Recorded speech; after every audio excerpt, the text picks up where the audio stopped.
Olá, gente, tudo bem com vocês? Cá estou eu. Nós vamos hoje fazer o quê? Resenha de Chesterton, mas deixando bem claro, gente, que eu só vou fazer essa resenha porque eu disse que eu faria. Por quê? Sabe por quê? Eu sou Ana Ruth Salviano e eu gostaria de fazer já a resenha dele agora. Mas, como eu disse que eu faria de Chesterton, então Chesterton eu disse que faria, cá estou. Uma coisa interessante de Chesterton é que ele explica o que o movimento feminista faria a longo prazo.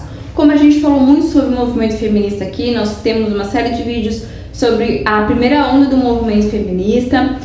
Nos vídeos também que a gente fala sobre o pecado, ali a queda de Adão e Eva, a gente fala também um pouco sobre o feminismo e como esse pecado é antigo, né? Não é alguma coisa nova.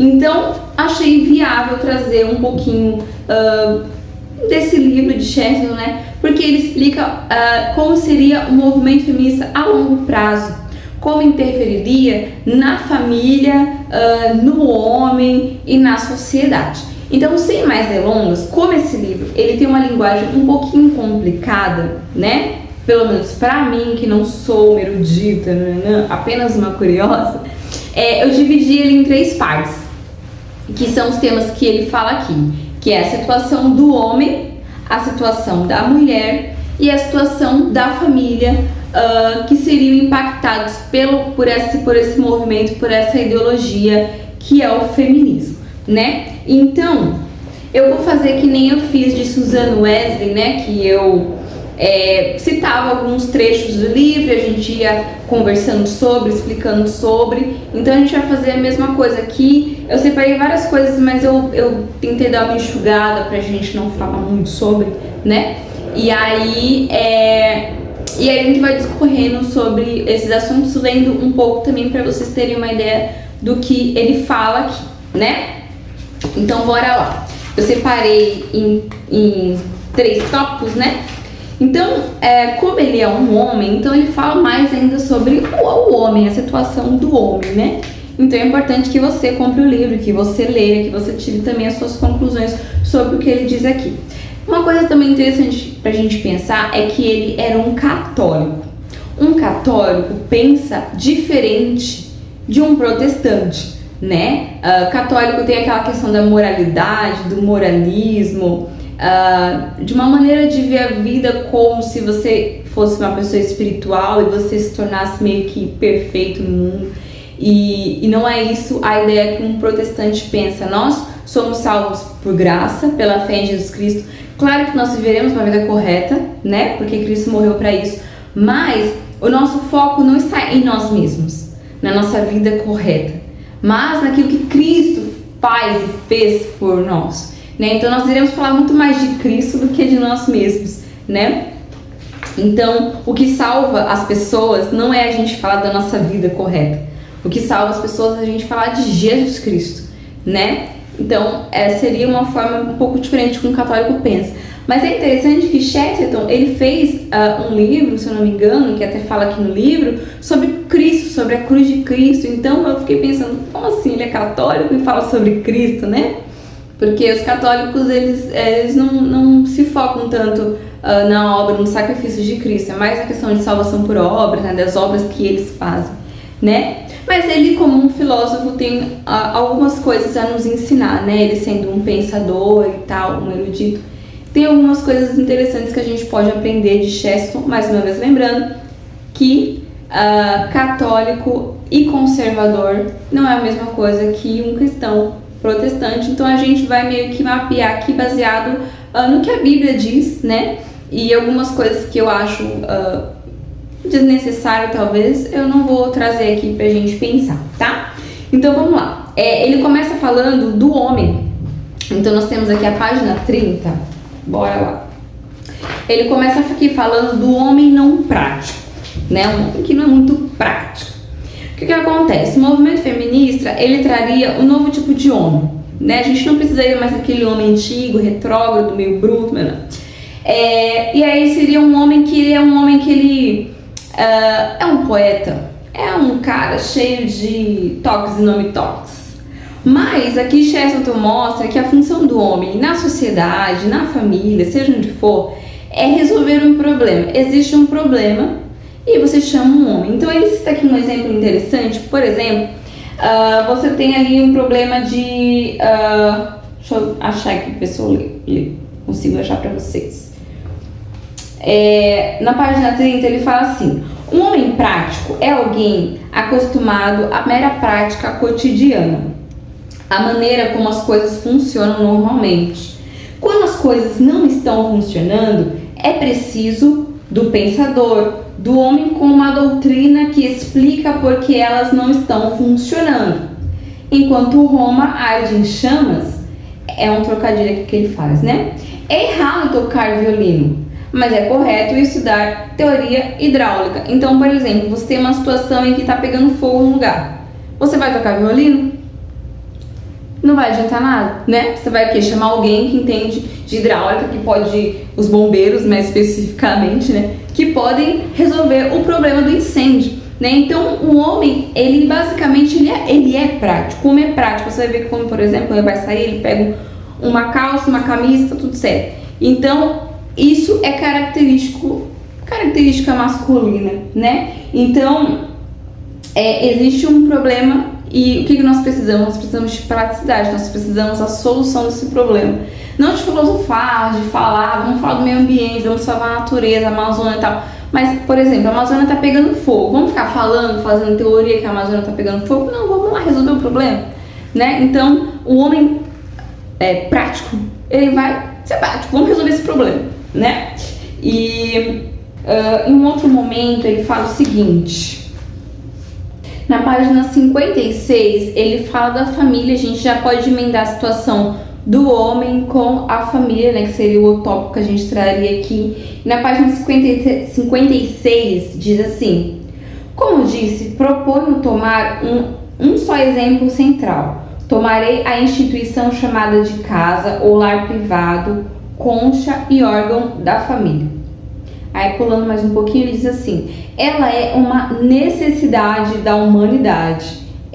Se assim o quiserem colocar, um alçapão do qual a humanidade não tem como escapar. Só a ignorância hipócrita de um fato notório poderia levar alguém a pensar em falar de amor livre, como se o amor fosse tão episódico quanto acender um cigarro ou assobiar uma melodia. Na página 57 ele diz assim: e desde o princípio está perfeitamente claro que um homem não pode ser um livre amante, ou será um traidor, ou um homem amarrado. Então aqui ele está falando que é da moralidade. Então, se você for ver a nossa série de vídeos sobre feminismo, você vai ver tanto homens quanto mulheres que abraçaram a ideologia feminista são imorais, tanto homem quanto mulheres. Inclusive, a gente até fala um pouquinho sobre a Revolução Francesa e tudo mais. No comecinho de tudo ali, sempre foi uma pauta de revolução sexual, né, como a gente falou lá. E no comecinho de tudo, você vai ver que quem começou, na verdade, foram homens, né, a ideia do movimento feminista. Por quê? Porque eram homens que não queriam a responsabilidade de ter uma família, de ter uma mulher e ser fiel àquela mulher, de ter filhos e cuidar desses filhos. Eles queriam viver uma vida dissoluta. Aí depois entrou a questão das mulheres, né? Elas eram imorais também. Mas a questão, por exemplo, patriarcado opressor, a frase, né, patriarcado opressor, ela vem de Friedrich Engels, que escreve ali o livro Manifesto Comunista com Karl Marx, ali em 1848, e ambos são homens. Então, como ele fala que o patriarcado é opressor, sendo que ele é um homem, né? Então, ele estava querendo, por exemplo, Friedrich Engels, querendo acabar com a ideia do patriarca, o homem. Por quê? Porque ele queria acabar com essa ideia de ter a responsabilidade de cuidar de uma família, de ser fiel a uma esposa. Então, aqui o que Chesterton nos traz é que ou um homem será um traidor, né? Aquele cara imoral que comete coisas terríveis, ou ele será, como ele diz aqui, amarrado, né? Ou um homem casado. Se ele quiser ter a responsabilidade de ser um homem de bem, de ser um homem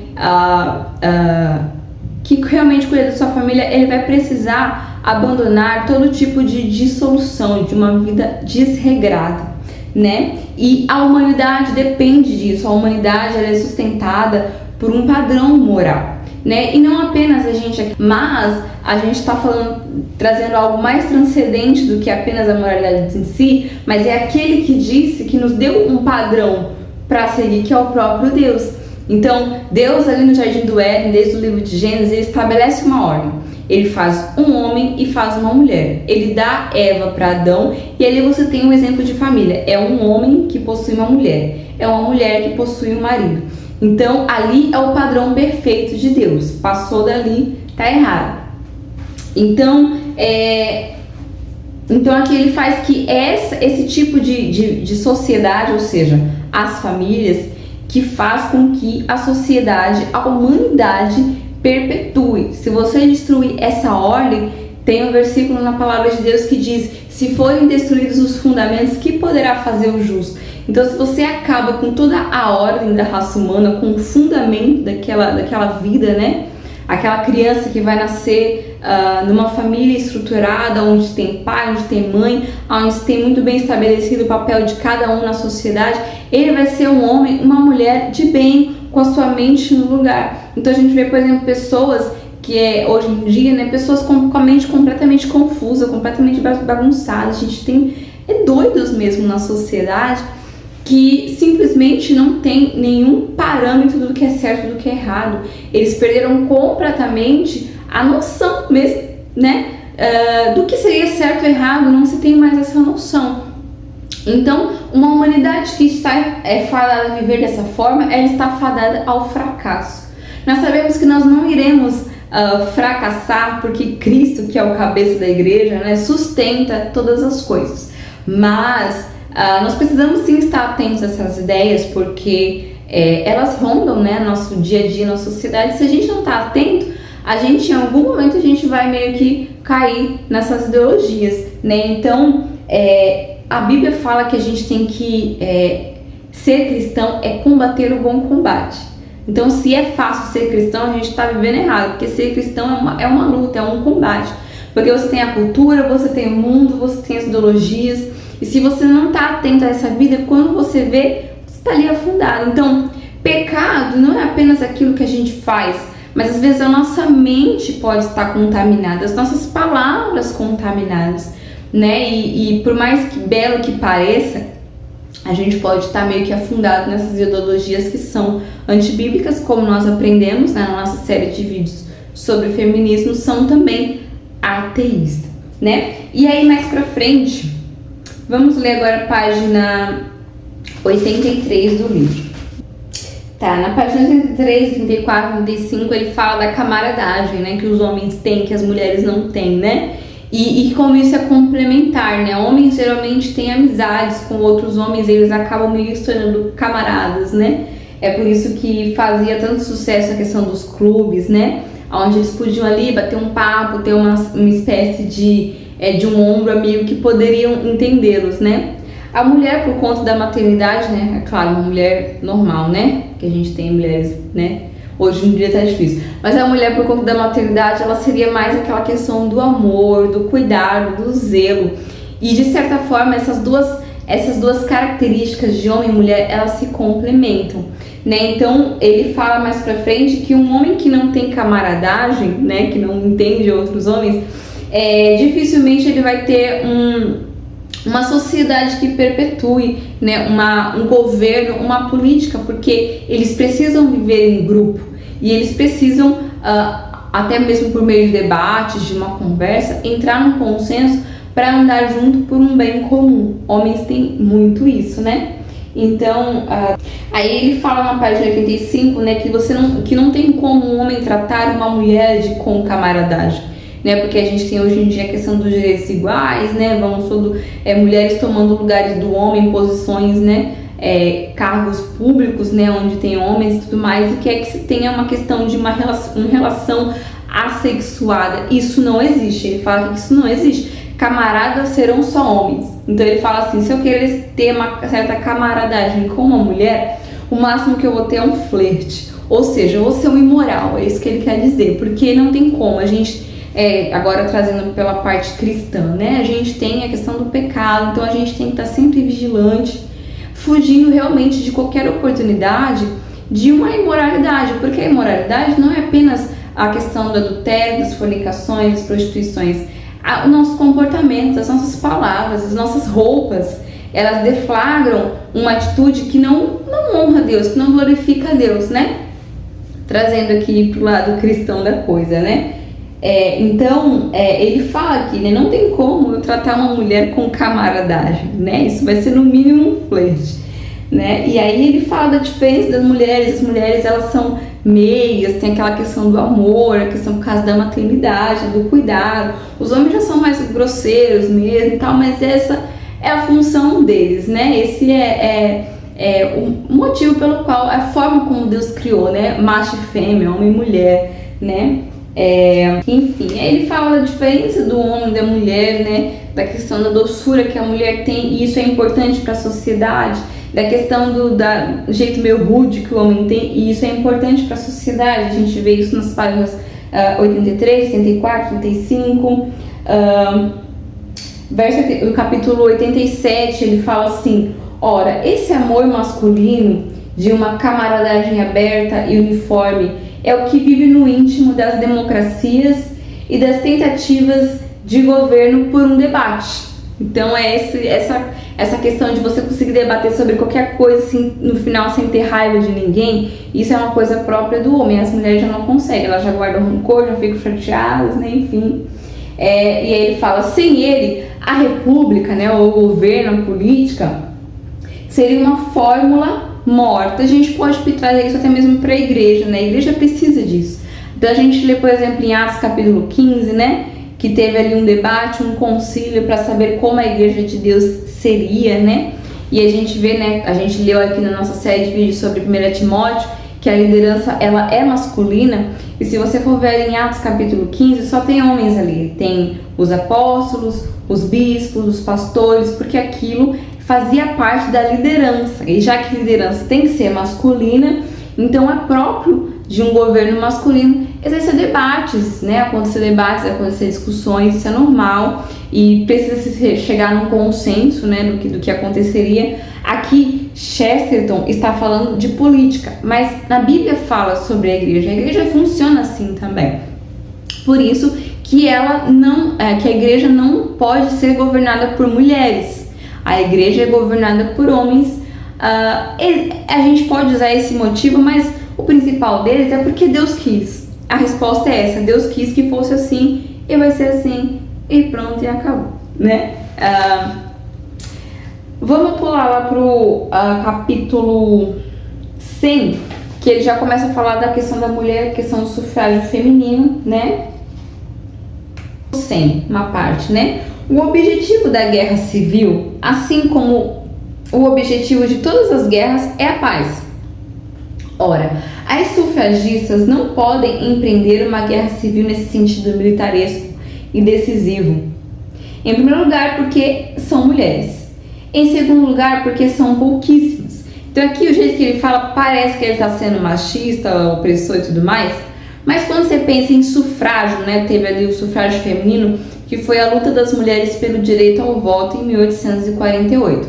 Quando antigamente se pensava em voto, em votar, sempre associavam o direito ao voto à guerra, a uma situação militar. Porque os homens que votavam, eles votavam em líderes que poderiam liderá-los para uma possível guerra, caso precisasse, porque sempre ocorreu guerras, né?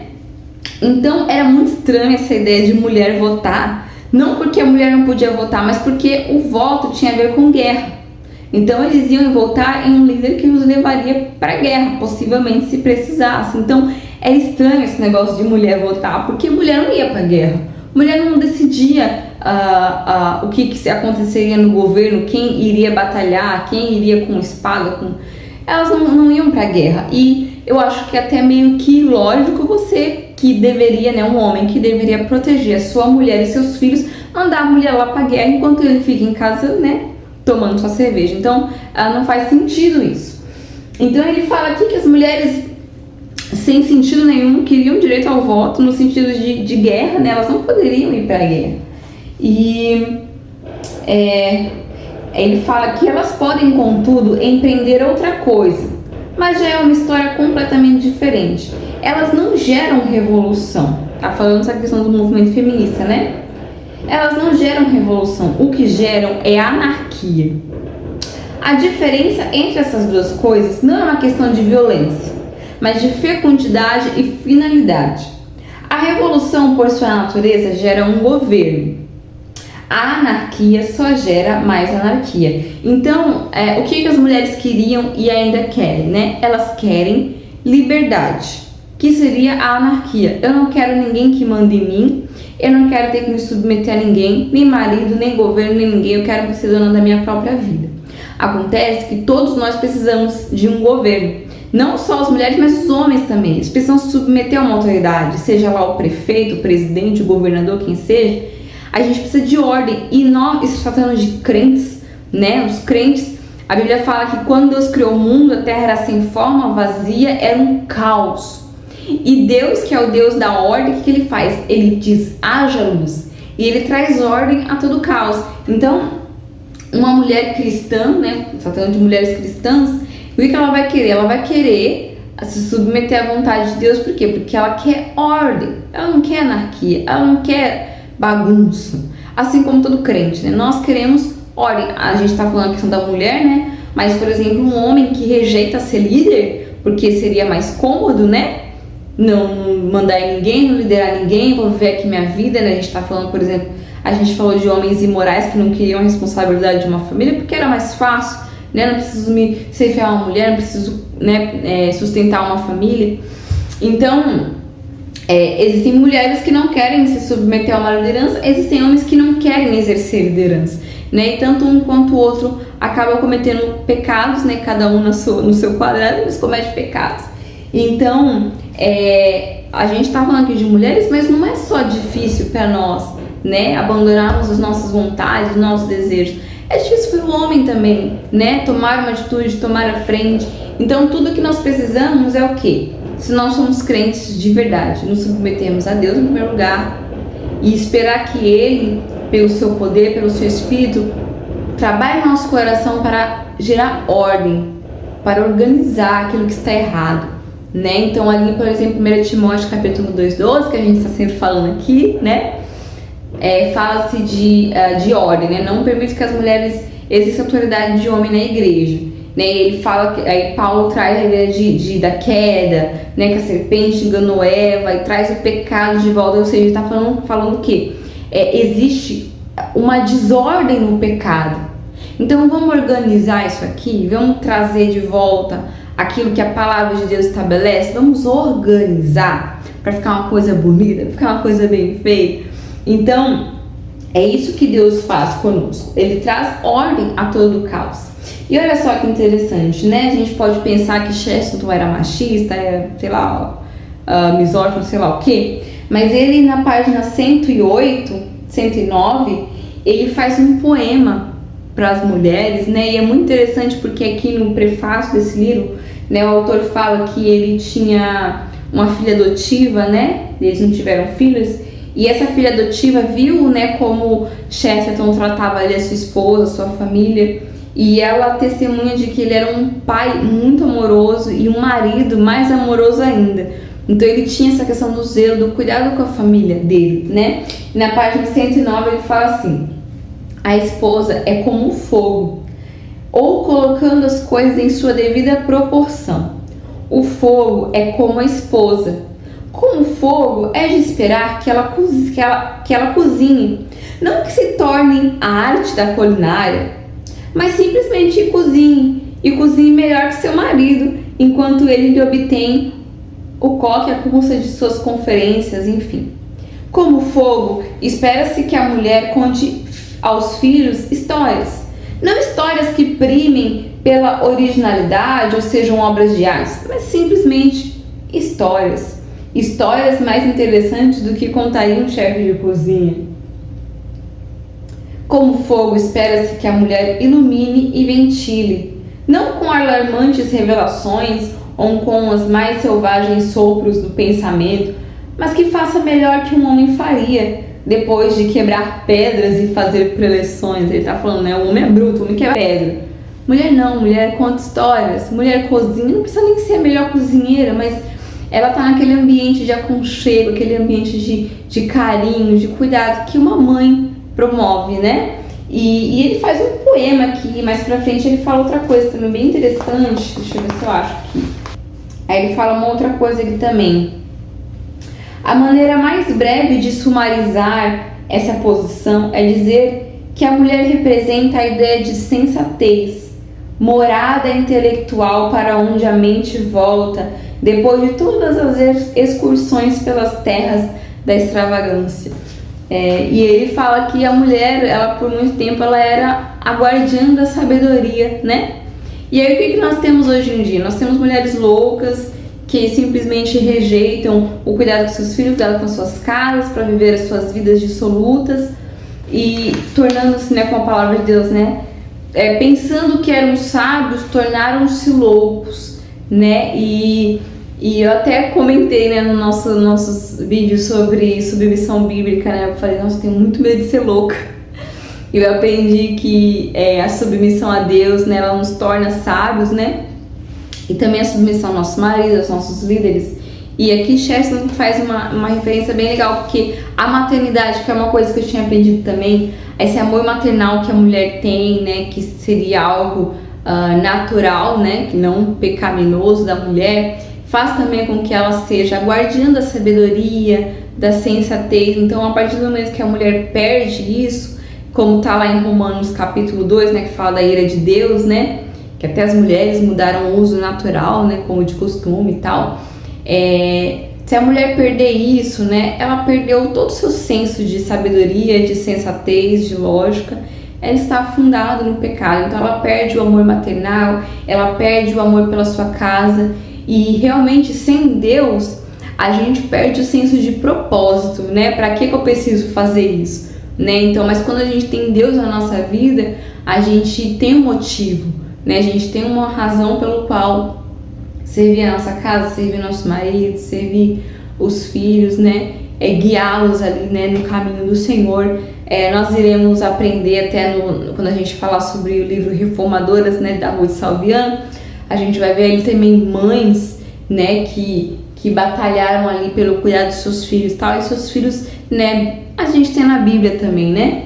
Seus filhos viraram grandes homens de Deus, né? Então Deus, ele dá esse senso de propósito, né? Então a gente tem ali Maria na Bíblia, né? Maria, mãe de Jesus, né, que foi a mãe do Salvador. A gente tem a Ana, mãe do profeta Samuel, que foi um profeta muito importante, né, que estabeleceu ali a monarquia em Israel. A gente tem Sara, Rebeca, né, Raquel, que eram mulheres estéreis, que geraram, né, os patriarcas da Bíblia. Então, a Isabel, mãe de João Batista. Então, quando a gente tem Deus, a gente tem também um propósito. Então, o serviço doméstico, cuidado com a casa, tudo isso passa a ter sentido, passa a ser não apenas ter função, né, mas também vira um trabalho divino, algo que nos dá sentido de vida, né? Então, essa é a nossa resenha do livro de Chesterton, né? Mais uma vez, ele é católico, né? Então, a gente tem que estar sempre lendo essas coisas assim com a Bíblia do lado, né? Mas é uma leitura interessante. Então, caso você fique curioso, compre, leia, né? Tire suas conclusões. E nós terminamos por aqui. Um beijo e até a próxima.